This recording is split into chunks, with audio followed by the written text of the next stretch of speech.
Bismillahirrahmanirrahim. Assalamualaikum warahmatullahi wabarakatuh. Adik-adik yang saya cintai dan saya banggakan, di kesempatan pagi ini saya mengucapkan Alhamdulillah, syukurillah, di mana pada kesempatan ini kita sudah hadir di ruangan yang sederhana ini, guna mengikuti mata pelajaran pendidikan Pancasila dan Kewarganegaraan. Tema topik materi kali ini yakni integrasi nasional dalam rangka Bhinneka Tunggal Ika. Integrasi nasional dalam Bhinneka Tunggal Ika. Ini topik yang sangat menarik sekali.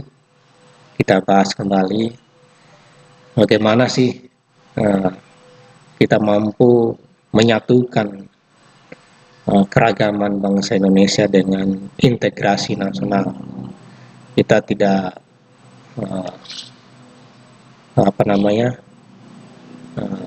mungkin menghindari, mau tidak mau, suka tidak suka, Indonesia dilahirkan memang negara yang beragam.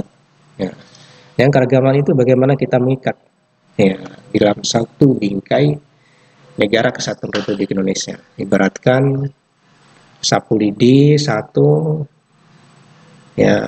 tidak begitu kuat untuk membentuk sebuah bangsa, sebuah negara. Maka perlu diikat menjadi satu kesatuan, baik agama, suku, budaya, bahasa, adat istiadat yang ada di Indonesia menjadi satu kesatuan di dalam satu kata integrasi nasional dalam Bhinneka Tunggal Ika.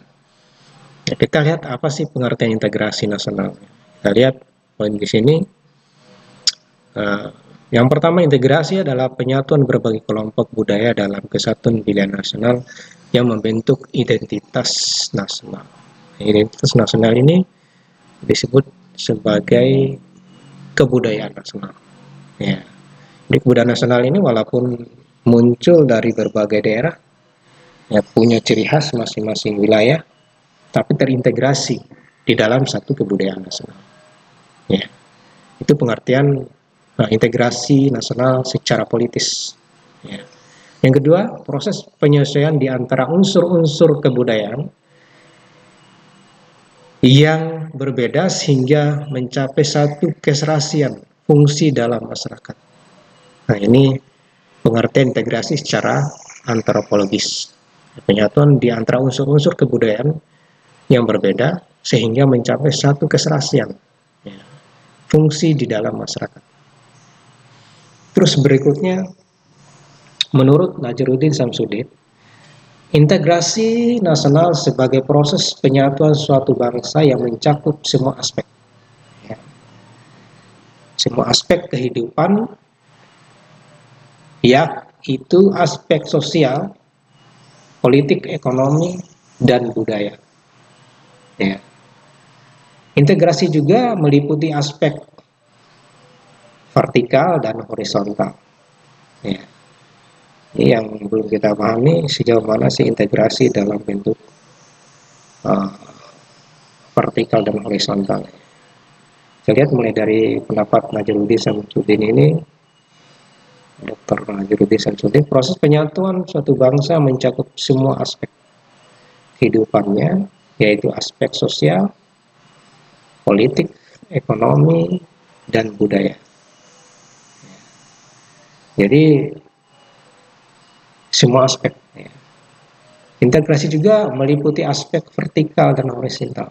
Jadi hubungan vertikal dan horizontal, maksudnya antara kehidupan masyarakat yang berbentuk vertikal dan horizontal. Vertikal ini hubungan antara pejabat yang di atas, eksekutif dengan legislatif, punya integrasi, ada persamaan persepsi di dalam konsep integrasi nasional ini menyangkut kepentingan bersama. Tidak ada saling tumpang tindih, ada kepentingan elit politik antara eksekutif dan legislatif, ya, antara pemerintah, ya, presiden bersama menteri dan anggota DPR.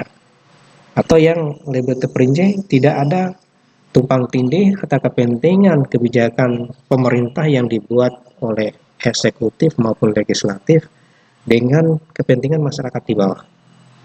Ini yang perlu kita pahami, ya. Jangan sampai apapun yang diinginkan oleh masyarakat, ya, tidak diakomodir oleh elit-elit politik, baik eksekutif maupun legislatif, ya. Dan hubungan horizontal ini berkenaan dengan kepentingan masyarakat yang ada di dalam kehidupan negara, di dalam suatu negara, mulai dari kelompok-kelompok sosial, kepentingan, kelompok-kelompok agama, ras, suku yang ada di Nusantara ini, berbagai daerah. Harus ada persepsi bersama, ya. Misalkan yang menyangkut ibadah, yang menyangkut upacara agama, yang menyangkut kehidupan bernegara ini, coba kita duduk bersama kelompok-kelompok agama itu membahas pembangunan ke depan seperti apa, ya. Sehingga kita bersatu di situ, ada kepentingan, terintegrasi di situ, antar kepentingan suku yang satu, antar kepentingan suku yang lainnya, antar ras yang satu dengan ras yang lainnya, ya. Bukan mempersoalkan entitas dan identitas, tapi identitas kelompok-kelompok masyarakat itu justru kita terintegrasi di sini. Ini yang menjadi persoalan. Lebih-lebih saat sekarang dihadapkan dengan berbagai kepentingan politik, ya. Jadi kepentingan politik itu sering dimunculkan politik-politik yang tidak benar, ya, mempersoalkan kelompok-kelompok agama, mempersoalkan identitas agama, ras. Padahal yang kita cari itu bukan pemimpin agama, tapi pemimpin negara. Pemimpin negara itu yang benar-benar kita paham, kita pilih, yang memenuhi syarat, ya, orang yang beragama, berakhlak mulia, jujur, ya, terus tidak korupsi, mampu memenuhi kebutuhan masyarakat, kepentingan masyarakat, ya. Siapapun agama, siapapun suku, silahkan saja memenuhi syarat sesuai dengan konstitusi. Nah, ini yang menjadi persoalan, sering dipelintirkan. Padahal yang kita pilih itu adalah pemimpin negara. Ya, pimpin negara jangan mempersoalkan masalah agama. Ini sering terjadi, terintegrasi di situ, ya, sehingga tidak ada persoalan lagi, ya. Yang berikutnya, integrasi nasional sebagai cara bagaimana kelestarian persatuan nasional dalam arti yang luas, ya, pelestarian dalam arti luas, ya. Terus didamaikan dengan hak menentukan nasib sendiri. Jadi kita terintegrasi sebagai cara bagaimana kelestarian persatuan itu, ya. Ini cara luas.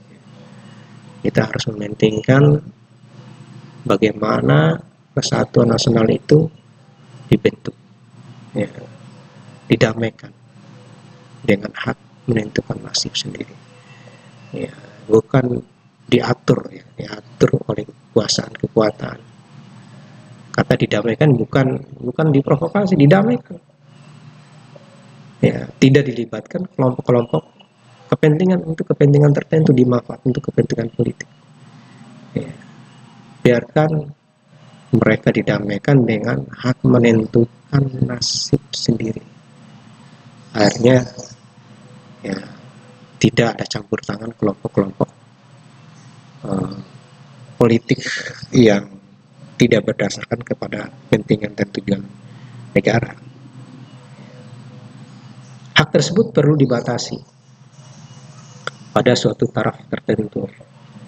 Artinya tidak semua kita terima, ada batasan-batasannya yang menyangkut dengan penentuan hak-hak tersebut, ya. Ada batasan-batasnya. Tidak semua negara itu menerima ada batasan pengaturan tersebut. Pada suatu taraf tertentu, bila tidak, kesatuan nasional akan tidak dibayangkan. Jadi hak tersebut perlu dibatasi pada suatu taraf tertentu. Kalau tidak dibatasi pada hak-hak tertentu dalam kebebasan integrasi nasional, menyangkut kelestarian kebudayaan, kelestarian agama, itu akan menjadi persoalan. Ya, kita tidak bisa membayangkan apa yang terjadi di kemudian hari. Ya, ini menjadi persoalan. Ya, mudah-mudahan di sesi kehidupan bernegara ini ya, tidak diberikan ruang yang terlalu sebebasnya, yang menyangkut dimensi-dimensi yang individualistis atau disebut etnosentris kedaerahan itu tidak boleh. Ini yang menjadi persoalan. Satu keragaman ini yang menjadi contoh kebudayaan nasional ya. Jadi kebudayaan nasional itu dari kebudayaan daerah. Itu dipatenkan oleh pemerintah beberapa kebudayaan, sehingga kebudayaan daerah dipatenkan dari beberapa kebudayaan daerah, dipatenkan oleh negara melalui undang-undang bahwa tersebut merupakan kebudayaan nasional. Ya. Kita masuk ke kebudayaan dunia juga. Ya. Kebudayaan nasional itu lahir dari kebudayaan daerah. Ya. Kerangka kebudayaan nasional itu, tinggalan-tinggalan warisan kebudayaan nasional itu bisa diakui oleh UNESCO, oleh dunia. Nah, bisa saja hak paten suatu bangsa. Contoh salah satu yang sudah goal di dalam dunia internasional adalah batik keris. Itu menjadi kebudayaan yang diakui oleh UNESCO sebagai kebudayaan dunia milik Indonesia. Masih banyak kebudayaan-kebudayaan lain, tarian-tarian lain di Indonesia ini yang sudah diakui sebagai milik Indonesia. Ada juga yang saling klaim, biasanya yang tetangga, negara tetangga antara Indonesia dan Malaysia pernah mengklaim reok ya, diklaim oleh Malaysia. Itu menjadi persoalan ya, karena kita jarang mendata orang-orang lokal itu jadi hak paten sebagai kebudayaan nasional. Kadang sudah dipatenkan kebudayaan nasional, jarang pemerintah itu mendaftarkan kebudayaan-kebudayaan negaranya ke UNESCO, ya, sehingga menjadi persoalan. Maka perlu ada identifikasi kebudayaan-kebudayaan nasional itu di tingkat nasional maupun di tingkat dunia sebagai warisan Indonesia. Terus yang berikutnya,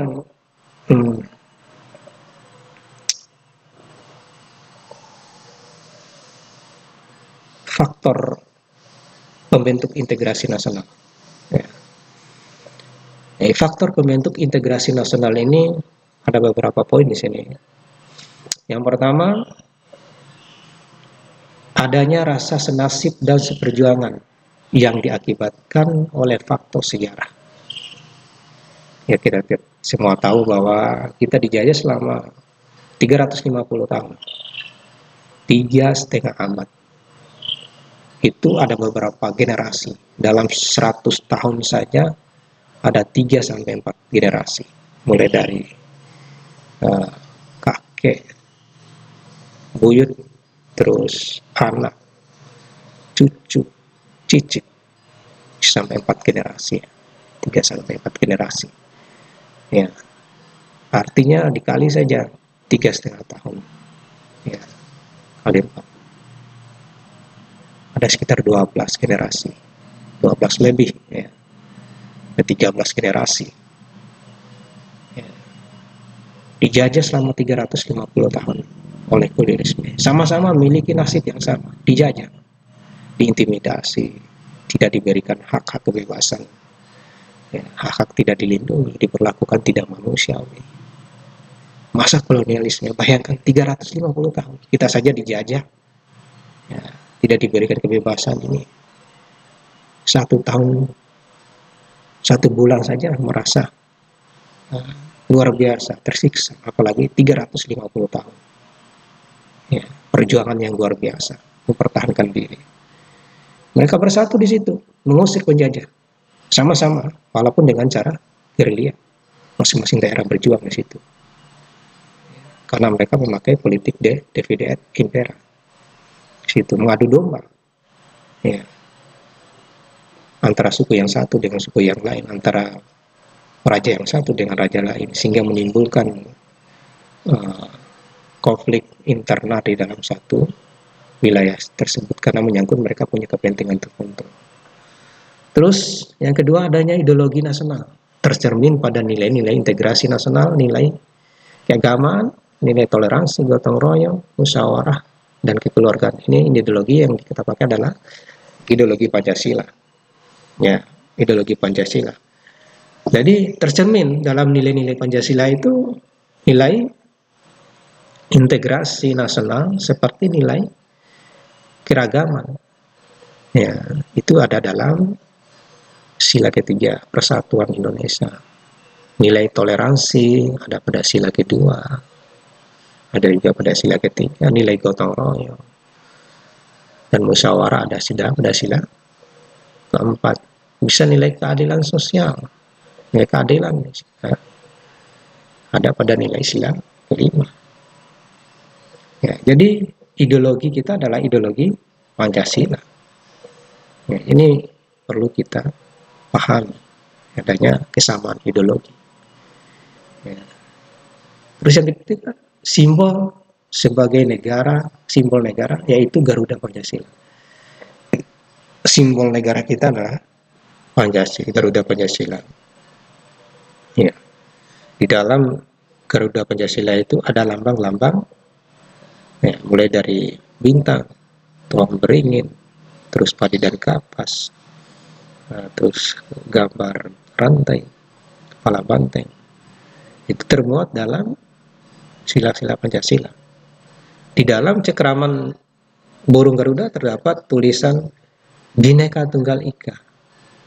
Ya, moto ini menjadi dasar pegangan kita, walaupun berbeda-beda tetapi tetap satu. Bhi artinya satu, berbeda, ya, Bhinneka, tunggal satu, walaupun berbeda tapi tetap satu, jua ika, tujuan. Yang keempat, adanya konsensus atau kesepakatan dan perjuangan bersama melalui Sumpah Pemuda, ya, proklamasi Undang-Undang 45, tetap satu wilayah naungan NKRI. Ya, bagaimana adanya konsensus sebelum Indonesia masing-masing memperjuangkan daerah, mereka tidak mampu melawan mengusir penjajah pada saat itu, karena mereka belum mampu bersatu, masih memperjuangkan mempertahankan daerah masing-masing. Ya, karena ada konsensus pemuda, ya, tanggal 28 Oktober 1928, ya, pada Kongres Pemuda kedua berhasil mencetus Ikrar Sumpah Pemuda, ya, yang isinya, ya, mengaku kami putra dan putri, mengaku berbangsa yang satu tanah air Indonesia, mengaku berbahasa yang satu bahasa Indonesia, mengaku bertumpah darah yang satu tanah air Indonesia. 3 itu. Nah, setelah itu lahir, berhasil memproklamirkan proklamasi tanggal 17 Agustus 1945. Di dalam proklamasi itu memuat, tidak pernah disebutkan kami, ya, wilayah ini, kami, ya, suku ini, tidak disebutkan. Di proklamasi disebutkan proklamasi kami bangsa Indonesia menyatakan dengan ini kemerdekaan bangsa, karena ini belum terbentuknya negara, tidak disebutkan negara, bangsa. Proklamasi kami bangsa Indonesia dengan ini menyatakan kemerdekaan Indonesia. Hal-hal yang mengenai pemindahan kekuasaan dan lain-lain diselenggarakan dengan cara seksama dan dalam tempo yang sesingkat-singkatnya. Jakarta, 17 Agustus 1945 atas nama bangsa Indonesia, Soekarno-Hatta. Atas nama, dia mewakili. Soekarno ini mewakili bangsa Indonesia. Ya. Itu tidak disebutkan negara, karena itu faktor pembentuk pertama itu adalah bangsa, menyatukan berbagai suku bangsa. Baru tanggal 18 Agustus lahirlah sebuah negara, karena itu lahir sebuah Undang-Undang Dasar 1945. Maka di dalam Undang-Undang 1945 itu tidak lagi dinyatakan sekedar bangsa, tapi menyatakan juga negara. Makanya Undang-Undang Dasar Negara Republik Indonesia tahun 1945 ya, tidak lagi dinyatakan sekedar bangsa, tapi negara. Ya. Undang-Undang Dasar Negara Republik Indonesia tahun 1945 pembukaan bahwa sesungguhnya kemerdekaan itu ialah hak segala bangsa, dan oleh sebab itu maka penjajahan di atas dunia harus dihapuskan karena tidak sesuai dengan peri kemanusiaan dan peri keadilan. Dan oleh sebab itu maka penjajahan di atas dunia harus dihapuskan karena tidak sesuai dengan peri kemanusiaan dan peri keadilan.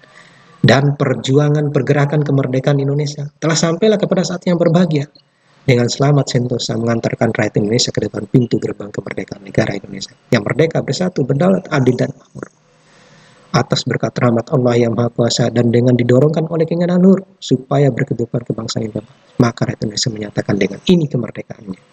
Kemudian daripada itu, untuk membentuk suatu pemerintah negara Indonesia yang melindungi segenap bangsa Indonesia dan seluruh tumpah darah Indonesia, dan untuk memajukan kesetaraan umum, mencerdaskan kehidupan bangsa, dan ikut melaksanakan terbantunya yang berdasarkan kemerdekaan, perdamaian abadi, dan keadilan sosial, maka disusullah kemerdekaan bangsa Indonesia itu dalam suatu Undang-Undang Dasar Negara Republik Indonesia yang terbentuk dalam suatu susunan negara Republik Indonesia yang berkedaulatan rakyat dengan berdasar kepada ketuhanan yang Maha Esa, kemanusiaan yang adil dan beradab, persatuan Indonesia, kerakyatan dipimpin oleh kebijaksanaan dalam perumusatan, serta dengan mewujudkan suatu keadilan sosial bagi seluruh rakyat Indonesia. Nah, apa yang kita mau hindari di dalam sebuah konstitusi negara ini? Itu sudah terbentuk dalam satu integrasi yang sangat kuat. Ya, dalam perumusan Sumpah Pemuda, proklamasi, sampai melahirkan sebuah dasar negara, Undang-Undang 1945, tanggal 18 Agustus 1945, menjadi sebuah negara yang diakui oleh dunia secara de facto maupun secara de jure. Terus yang berikutnya, adanya ancaman dari luar yang menyebabkan munculnya semangat nasionalisme di kalangan bangsa Indonesia. Biasanya sering negara-negara lain, bisa saja negara tetangga ataupun lintas regional Asia atau benua, sering merendahkan sebuah negara lain, baik dari sisi kebudayaan, ya, masalah wilayah, pertahanan, keamanan sering menjadi persoalan, termasuk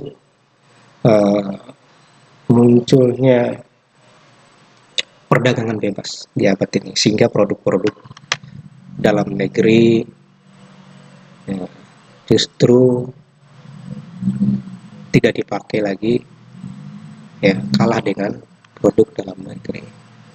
Semangat nasional ini muncul dari dalam karena adanya ya, hal-hal yang merendahkan jati diri bangsa kita, baik yang menyangkut kebudayaan, bagi yang menyangkut tenaga kerja, yang justru yang sering timbul itu masalah tenaga kerja Indonesia yang ada di luar negeri kadang diperlakukan tidak manusiawi, sehingga mengkerucut kepada kehidupan negara yang luas, sehingga rasa semangat kebersamaan bangsa Indonesia muncul, ya, terhadap bangsanya, tidak mau direndahkan di hadapan bangsa lain. Nasional itu muncul, nasionalis muncul, sikap keperlawanannya, ya, sifat kebersamaannya muncul di situ. Dan berikutnya masuk ke faktor penghambat. Ini sudah faktor pembentuk, kita faktor penghambat. Apa sih yang bisa menghambat terjadinya integrasi nasional ini? Kita masuk ke faktor penghambatnya. Ini faktor pendukung.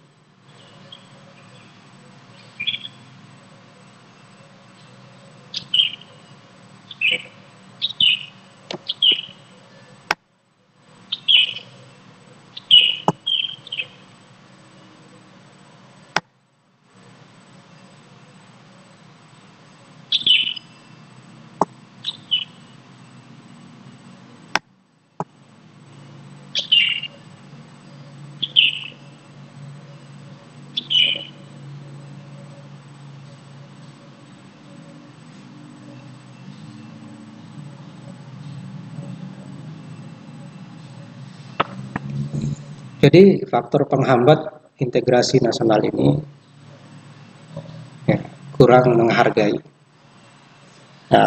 sifat toleransi antara kehidupan di masyarakat. Ya. Jadi kita jarang mengembangkan sifat-sifat toleransi yang tidak baik kepada kehidupan masyarakat antar agama. Ini faktor yang bisa menghambat kita terjadi integrasi nasional. Terus yang berikutnya bisa juga karena faktor ketidakpuasan terhadap pembangunan yang ada di Indonesia ini, ketidakmerataan pembangunan yang ada di Indonesia ini, sehingga di berbagai daerah beda perlakuan, sehingga banyak daerah ingin memisahkan diri dari negara kesatuan Republik Indonesia. Nah, ini yang menimbulkan desintegrasi bangsa, karena menyangkut kepentingan masyarakat diabaikan. Selain dari itu, faktor penghambat integrasi nasional adanya konflik-konflik kepentingan kelompok-kelompok tertentu di dalam kehidupan negara. Ya. Jadi ada prioritas tertentu kepentingan negara. Itu bisa menjadi faktor penghambat integrasi nasional. Ini kurang menghargai perbedaan suku dan ras, keragaman yang ada. Itu bisa menjadi penghalang kita terjadi integrasi nasional. Itu saja. Banyak perlu kita waspadai dengan adanya faktor yang berikutnya, adanya ancaman, hambatan dan tantangan, baik dari dalam maupun dari luar. Ancaman-ancaman ini seperti terjadinya dari luar, dari dalam, adanya separatisme, terorisme, itu kan yang mengganggu integrasi nasional. Ya. Adanya ancaman, gangguan, dan hambatan baik dari dalam maupun dari luar. Ya. Ini perlu kita waspadai, ya, hati-hati, karena ini menjadi persoalan. Ya. Harus awas dengan ATHG, ancaman, tantangan, hambatan, dan gangguan. ATHG ini panjangan dari ancaman, tantangan, hambatan, gangguan. Ancaman adalah usaha yang bersifat mengubah atau merombak kebijaksanaan yang dilakukan secara konsepsional melalui tindakan kriminal dan politis. Ancaman militer adalah ancaman yang digunakan kekuatan bersenjata. Organisasi dinilai mempunyai kemampuan yang membahayakan kedaulatan negara, keutuhan wilayah negara. Itu disebut dengan ancaman. Terus ada juga tantangan. Tantangan adalah hal atau usaha yang bertujuan untuk menggugah kemampuan kita. Ya, jadi kita ini hidup dengan era di abad yang sangat digitalisasi, modernisasi, dan kemampuan teknologi. Ini tantangan kita. kita masih saja belum mampu menghadapi persoalan-persoalan ini. Ya, contoh, kalau negara-negara maju sudah cara kerja di bidang pertanian sudah tidak menggunakan tenaga manusia, hampir 98% adalah tenaga mesin dan robot, ya, yang bisa menggantikan tenaga manusia. Jadi ini sebuah tantangan kita, apakah kita mampu menghadapi di era robotik teknologi ini. Ya, sementara kita saja masih pendidikan taraf teknologi yang sederhana saja. Ini belum kita mampu mencapai kemampuan di situ. Ini kegagalan sebuah negara. Ya, tantangan kita ke depannya, kira-kira apa yang harus dilakukan oleh kita saat ini?